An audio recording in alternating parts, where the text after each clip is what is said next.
Hey YouTube, welcome back. In today's video, we are going to I'm just going to be giving just a very brief explanation of my experience with nicotine withdrawal, and then we're going to go on to just kind of something that surprised me in a conversation that I was having with a friend on the phone when I found out that certain everyday foods, such as tomatoes, contain trace amounts of nicotine.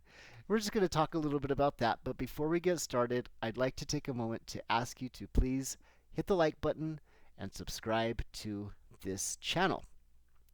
Now, before we get started, I just want to say that with my peripheral neuropathy, I'm not able to type out my script. I am much more organized at communicating and writing than I am just going off the cuff. And so I'm going off the cuff today. And I'm going through a phase in my life where I'm just kind of scattered. I'm forgetting if I close the garage door, where I put my phone down. I'm even getting frustrated with myself. So if today's video seems a little bit disjointed, I decided to do it anyways because I want to share this with you. But please bear with me. If you notice that I'm a little bit scattered, just know that I'm also irritating myself. It's just one of those days. It's a time in my life where I'm going through that with my health crisis and everything else that I'm going through. I am just scattered lately, and I am aware of it. So thanks for bearing with me. So, when I was younger, in my 20s, I used to smoke cigarettes so much. At one point, between the fact that nicotine is really good at making a person want more nicotine, I also have the autism, which I didn't know about back then, which creates repetitive behavior. So at one point, I was smoking like 3 packs of cigarettes a day, and my fingers were actually brown from the smoke just being within my fingers. And I managed to quit, and I went for a long time without using nicotine, like decades, like over a decade. And then all of a sudden, I decided to say, you know what? These little nicotine devices that they have now are high capacity. They come in all kinds of different flavors. They're convenient. You recharge them. They last for a long time. You can vape wherever in a bathroom because nobody can smell it. Nobody knows any better. I'm spitting, sorry. Nobody knows any better. And I said, you know what? I decided to. I knew what I was getting myself into. I said, I'm going to vape for 6 months and then I'll quit. I'm going to enjoy it. I'm going to experience it. And so I started vaping. And I enjoyed it. Nicotine is great for my anxiety. Nicotine, but it got to the point again to where I was hitting this little device all hours of the day, all hours of the night. I would fall asleep for 2 hours. I would wake up. I'd be right there puffing in the middle of the night. It was so convenient that I got more addicted to nicotine, I think, than ever. So the day came when I hit my 6 months. The day came where it was time for me to quit, and I stuck to it. That's awesome. Yay, Mike. That's awesome. Team Michael. Go, Team Michael. So I quit, and what I experienced was the first day was really, really hard to not vape, but I made it. Day two was also hard. Day three was anger. We are talking road rage, just angry. I had a meltdown, sensory overload. I was yelling. By the time day four and day five came, though, I was smiling again. I wasn't sleeping as well at night. I was waking up early in the morning. I wasn't sleeping great, but I was much more able to make it through the day without hitting my little device. And I was smiling again and actually talking about things that I liked by like day five. And day six came, I was smiling, and I just want to let you know, if you're dealing with nicotine, a lot of people fail on week 2 or week 3 because they make it past the initial acute withdrawal, and week 2 and week 3, the withdrawal, it's easier to not use nicotine during the day, at least for me. I'm just describing my experience. It was easier to not use nicotine, but I was the second and third week cravings for nicotine. And it wasn't withdrawal in the same sense of withdrawal in the first 3 or 4 days. It wasn't actual withdrawal. I was able to not do it, but the cravings, I was like, oh, I really really need some nicotine, to the point to where my mouth was watering. So once you get, so a lot of people fail at week 2 or week 3 because they make it past the initial withdrawal, but they're not prepared for those week 2 and week 3 cravings that aren't as bad as the acute withdrawal. You're able to get through them, but it's like a mental craving. So I just want to, if you are quitting nicotine or if you're planning on quitting nicotine, at least for me, the first 3 or 4 days were the toughest. And after that, I started to feel a little bit better. And week 2 and week 3, I really didn't feel the withdrawal as much, but the cravings were something to get. The cravings were intense. And so just a little something to warn you about. And a little fun fact about these devices. Even though they are like nicotine, they are synthetic nicotine. And I just want to tell you that in many cases, like let's just say I told my doctor what was going on, that I had a little brief thing with nicotine, and she offered me some nicotine patches because my doctor really cares about me. And so she actually tested me to see if I was telling the. I don't know why I noticed though. She's like, uh, I noticed that she actually drug tested me for nicotine. I was like, why would she do that? It's not like nicotine's illegal or anything like that. Well, I think it's because she had my best interest in heart. She knows how tough nicotine can be to quit. And so she wanted just to know if I was using it so that she could maybe offer me some nicotine patches. Well, an interesting thing happened. I tested negative for nicotine.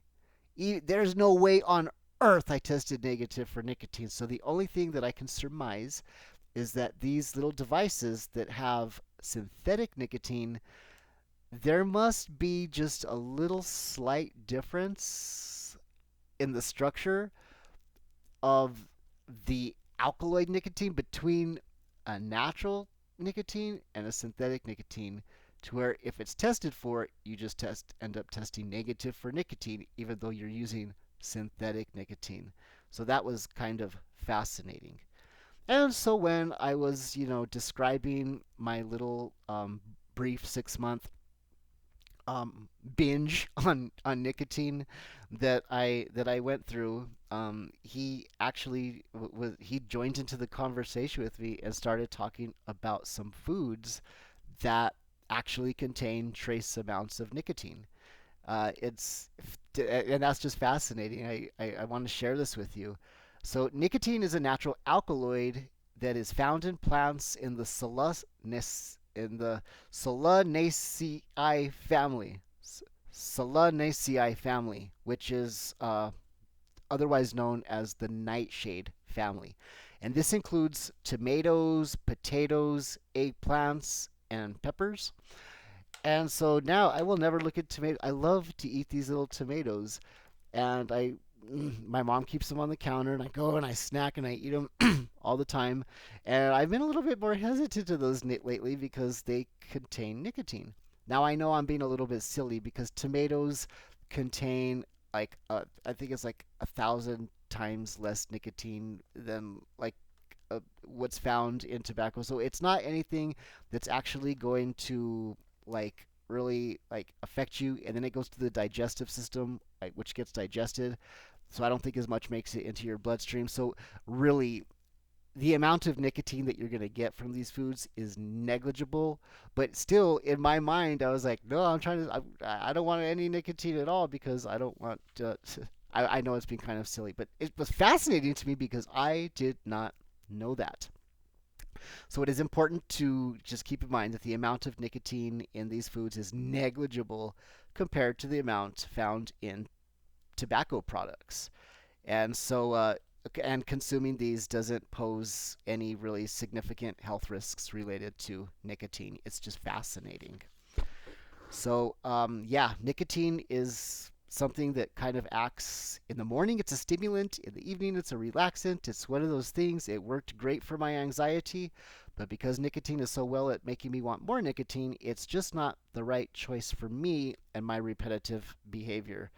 Um, Nicotine produces like a buzz because it stimulates the pleasure centers of the brain, and we start to associate it with feeling good. I wish that I could be a person that can just go out on the back porch sometime and, maybe enjoy a little bit of nicotine and put it away and it wasn't so addicting. But with me, it's all or nothing because of my repetitive behavior. Um, so it is not common knowledge that some everyday foods contain nicotine too. And most of the foods that contain nicotine are from the plant family known as, and I am really butchering this, Solanaceae family. Solanaceae family, otherwise known as the nightshades family, where the alkaloid nicotine can be found. So when it comes to plants like this, the nicotine content is measured in micrograms, and 1 million micrograms equals 1 gram. So it takes 1 million micrograms to equal 1 gram. So that's kind of how negligible the amounts is in these things, but they do contain them. Aubergine, for every gram of aubergine, there is 1,000 micrograms of nicotine. Potatoes, in potatoes.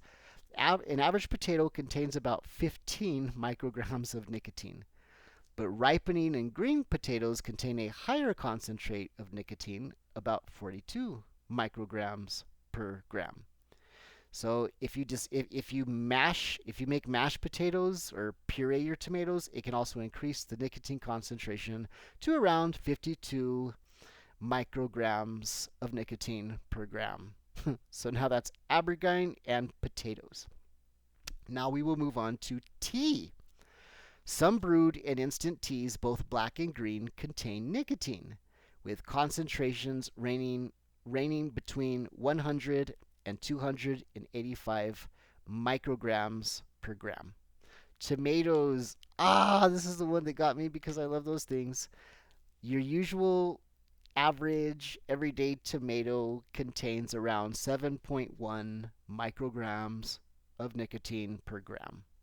Unripened tomatoes have a higher concentration of nicotine than ripened potatoes. And as the tomato ripens, the concentration drops. So I guess if you eat like the tomatoes before they turn red, that they have a higher concentration of nicotine. Interesting. And cauliflower, even though cauliflower is not in the nightshade plant family, cauliflower contains about 16.8 micrograms of nicotine per gram. And green peppers, one of the most popular vegetables. Green peppers contain anywhere between 7.5 and 9.5 micrograms of nicotine. So, and I think it's processed a little bit different because we digest it through the stomach rather than entering the bloodstream. But regardless of whether it enters the bloodstream or not, again, it takes like what did I say? It takes 1 million micrograms equals 1 gram. So I mean, the amount of nicotine in these foods isn't going to have a negative effect on you or get you addicted to nicotine. It's just a fascinating little factoid that I wanted to share with you. So I guess in conclusion, I just want to say, at least from my experience anyways, nicotine it is tough to quit, but the toughest part was the first 4 days. After 4 days, you start to get your smile back. It's easier to not use nicotine, but be warned for the second and third week cravings. It's not actual withdrawal, but it is just intense cravings. So it's mind over matter at that point. So you can do it, and it is just sad that nicotine has to be so addicting because it does work so well for my anxiety, but it's not because it just makes me want more nicotine. It's just not a good solution for me. So thank you for watching. Please hit the like button, subscribe to this channel, and I hope to see you in the next video. Have a great day, people.